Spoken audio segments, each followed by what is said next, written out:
One of the most fun things, you know, I'm going to talk about when NSA gets greased.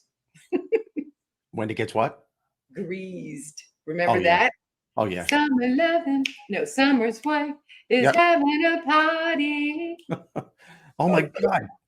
Greece. Yeah. Oh, we had a blast doing that. I mean, we got into that though. That we went.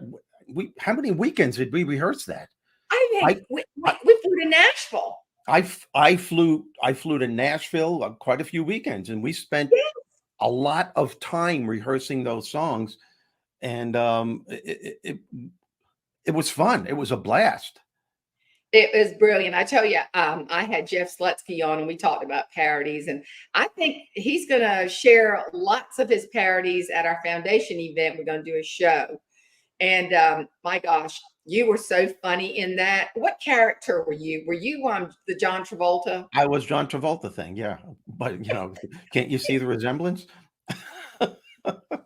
No, yeah, I was John Travolta, and I remember the fun we had, and it was a little disappointing in a way too, because I remember Cindy Kabika's mic wasn't working, and remember they equal out the microphones. So, but Yeah. we Oh, had a yeah. blast doing it. We Everyone had a loved it. blast. Yeah, she did the look at me, a CSP, Oh instead of my look at God, you me, I'm remember saying the it for me. songs?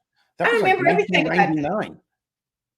Was that? Good Lord, that just doesn't seem like it was so long ago. Well, speaking of you, darling, um, so we have so many of Jeannie's folks that follow this show, which I'm very privileged. Thank you, Al and Dee. So, as we talk about how we make people laugh to remember the message, what is one of your favorite ways to drive home a message using something funny? Well, I think the key to my success, there are three things as a speaker I'm talking about now. The attention span of the average audience today, and I think this is very minimal, very, very minimal.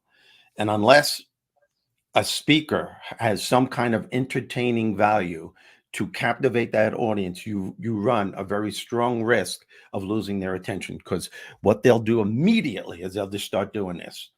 And a lot of them are very rude doing it. Their phones will go off, and not only will they just like get up and walk out, they'll answer it in the audience.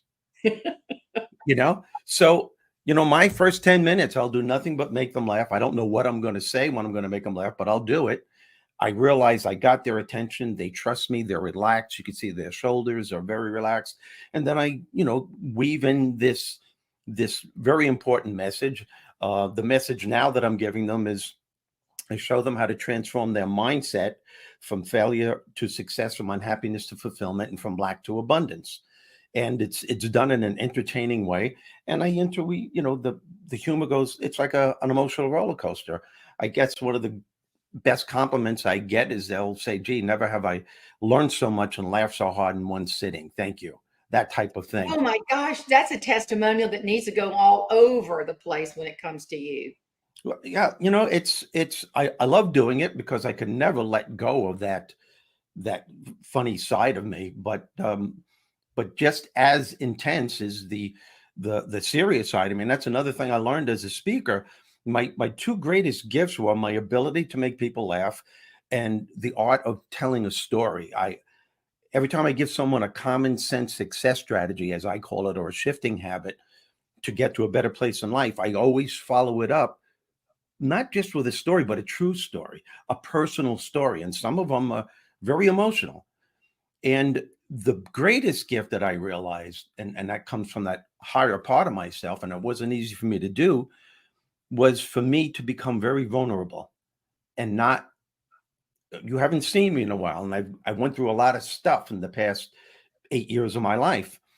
And when I started revealing to the audience what I went through, and they noticed that vulnerability, and it's not a woe is me story. It's nothing like that. It's like, hey, I get it. We all have crap to deal with.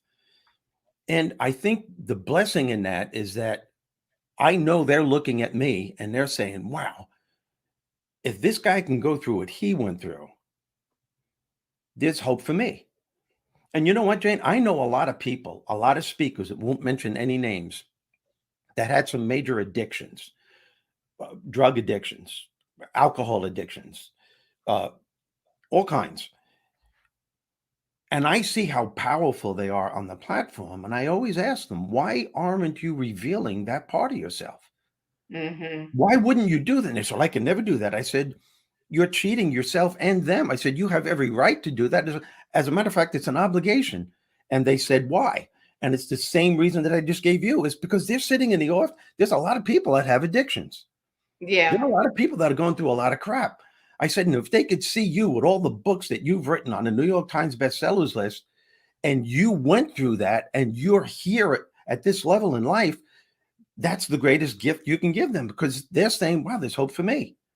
But they Yeah. won't do it. And I am amazed at that. I am amazed at that. You know what? I don't think they have conclusion.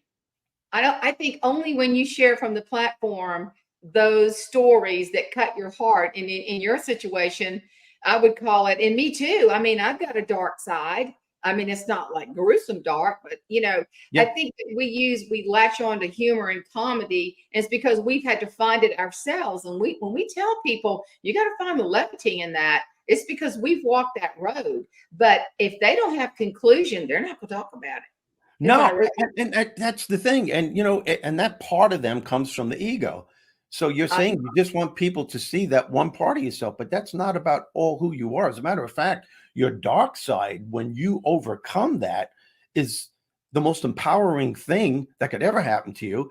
And you are now connected to that authentic part, the higher part, the God part of you, whatever you want to call it. And Mhm. some people just they won't do it. So, but I No. have found that has been my greatest gift as a speaker now, is allowing them to see that other side of me.